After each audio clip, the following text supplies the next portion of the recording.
We got a big pot of beans going to go on today, so some people will find the Jiffy controversial. Sorry, I think it's great.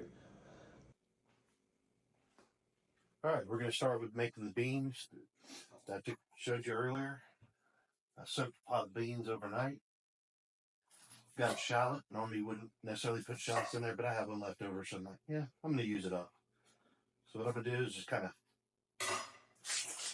peel everything, get everything kind of prepped. It's going to go in a food processor. And from there, we're going to go into our pot and pan. So I've got one yellow onion. Shallot is absolutely optional and not necessary. Again, I just happen to have it. One bell pepper, optional.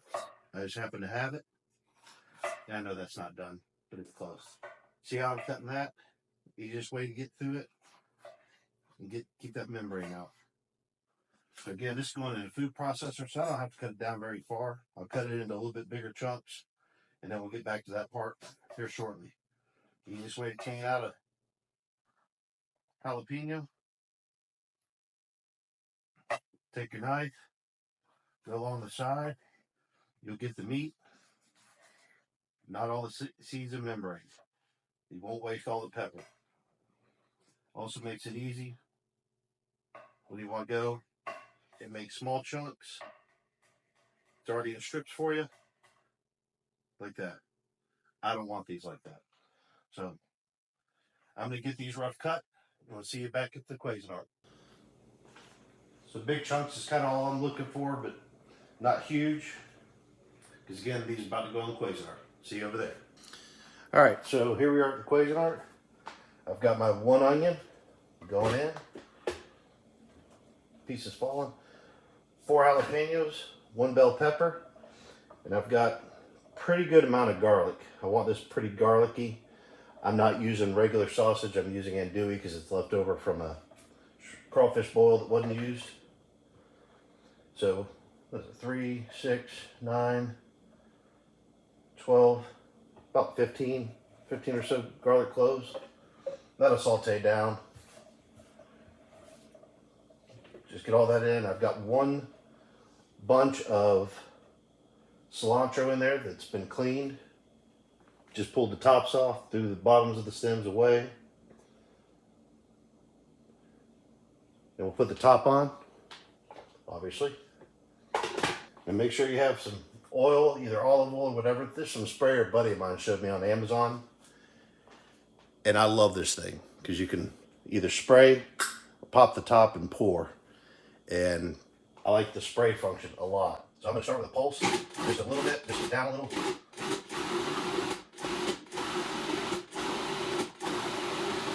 I don't always want this pulverized, but in this one I do.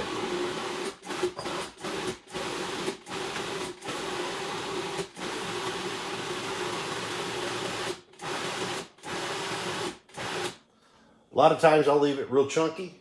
This time I actually don't want to, because I have a ton of sausage and I need to ground some of that down, and then the rest I'll leave whole. So I actually kind of want the sausage to be the kind of star here, and the vegetables just be the flavor and not a real chunky soup like sometimes I would do. I'll be back with you.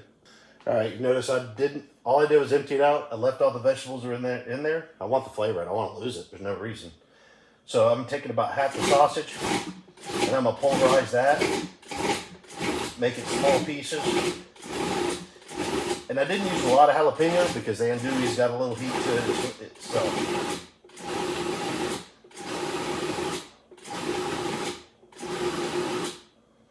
All right, that's about all I want. I'm gonna throw that in the pan, or actually the pot. I'm gonna slice up the rest of the andouille. Then I'll come back and I'm gonna saute that. Then I'm gonna add, I guess what you would call sofrito now, into the mix. And that's kind of what it should look like. Just small little pieces.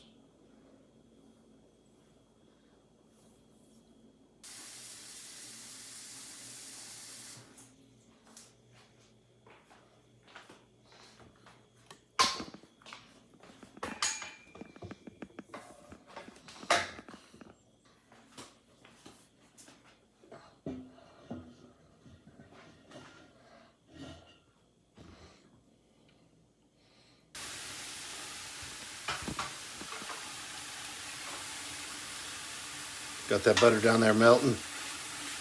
Good sizzle going. Just gonna let this keep browning a little bit.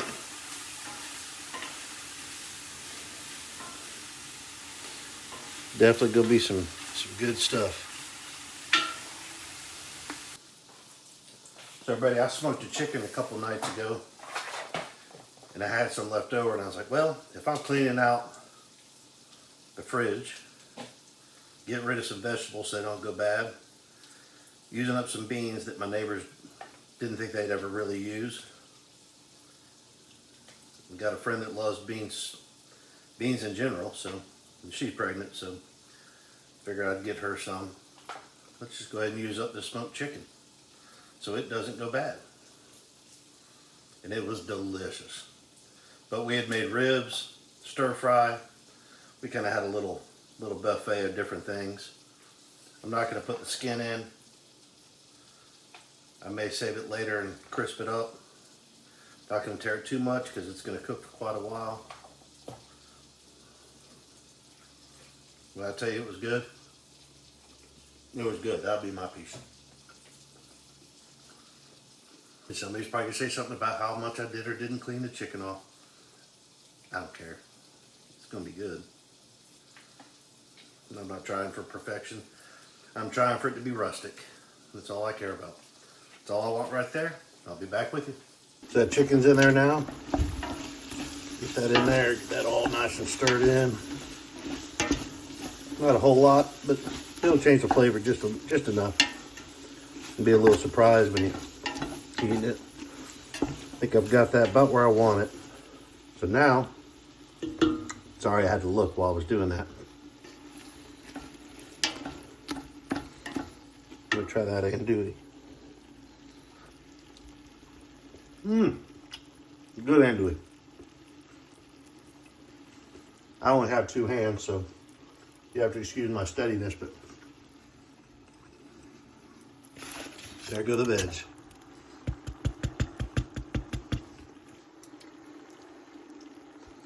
Man, that's good. You use that to get all those brown bits everybody likes to talk about out. That's the good stuff.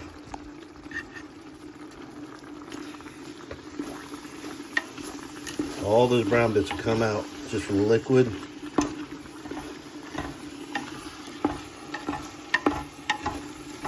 Other vegetables you see right there, just scrape it right off.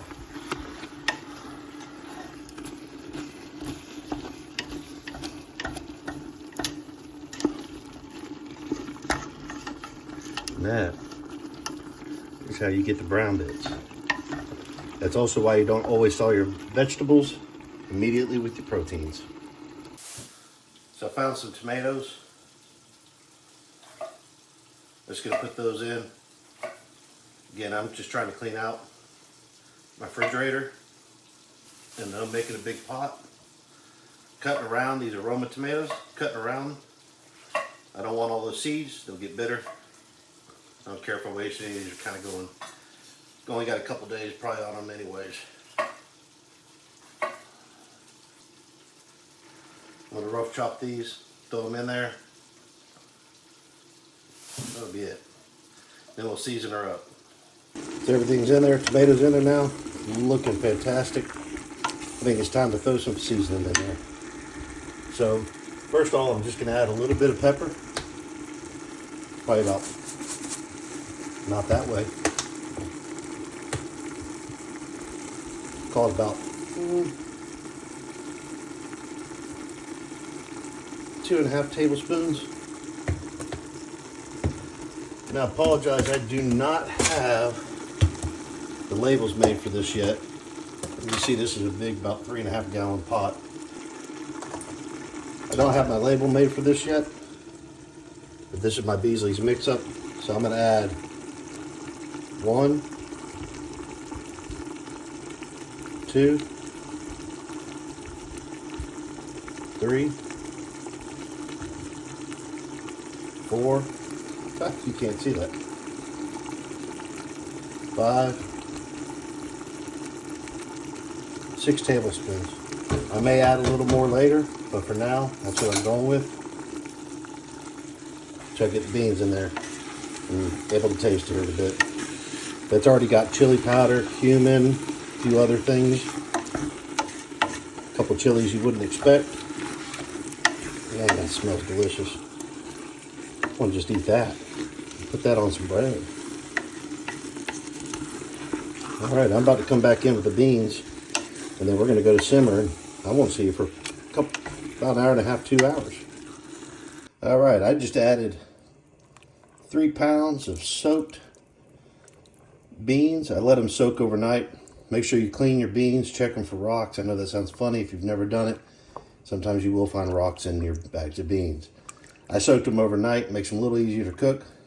Also, they say defarts them. We'll see. I've never paid attention one way or the other because I've always soaked them. And they're still good for the heart. So we're going to let these come up to a simmer. It's got a nice color. It's funny, in my phone it looks green. In the pot, it looks like a really nice kind of chili orange. Gotta do something about the lighting in this place, but I don't think it's the lighting, it's the phone. I know we're gonna have some people that are gonna hate on this, but I like Jiffy muffin mix. I've got my 3 eggs in there. Happen to have a little Mexican style cheese. Is what it is. It's good round cheese for a lot of things. It'll go in there as well. So I'm just gonna whisk this up, get this mixed up, get this in the pan, and show you what I do after. Unlike some of those crazy people online, you'll see that I only have about a cup and a half. I have 3 packages of Jiffy. This is actually going to people. It is actually going to feed a lot of people. This is not for your Super Bowl party. This is not for your next exciting playoff game. I'm literally making it for someone or multiple people. So, and cleaning out my fridge at the same time. Can't beat it. I did oil my pan a little bit, just sprayed it with a little olive oil, then rubbed it around with a paper towel. This is the part that is absolutely optional. And do not go crazy with this. Do not go some, I want to be viral TikTok guy, girl, whatever. It's not a ton of butter. It's cold, salted butter, sparingly laid across the top. Started doing this a couple years ago. It makes for just these kind of special sections, like corners of certain things. Not trying to put butter across the whole thing. It just seeps through a little bit. Gives you kind of these really moist spots that you'll really enjoy. But again, you don't have to do it. And I'm not putting huge thick pieces. Not even quite a half a stick of butter on there. Now because I'm going to be using this with beans that have chilies and all that in there, I do have my fajita. Sorry, I'm by myself. It's not really ready, but it's ready in this package. So I'm just going to sprinkle this on the top. So I got Beasley's mix and then a little fajita, and that should be it. I've added no extra salt to the beans over there, and they so far are tasting really good. So either way, I'm going to throw this in the oven. Be back with you later. Man, I could not tell you how good that cornbread smells. And you see where the butter is placed. Again, not all over. Not trying to saturate it with butter. But you're going to really like those little spots. Beautiful with the seasoning on it. Can't wait to cut it up when it cools. Beans are looking really, really good. Smell fantastic.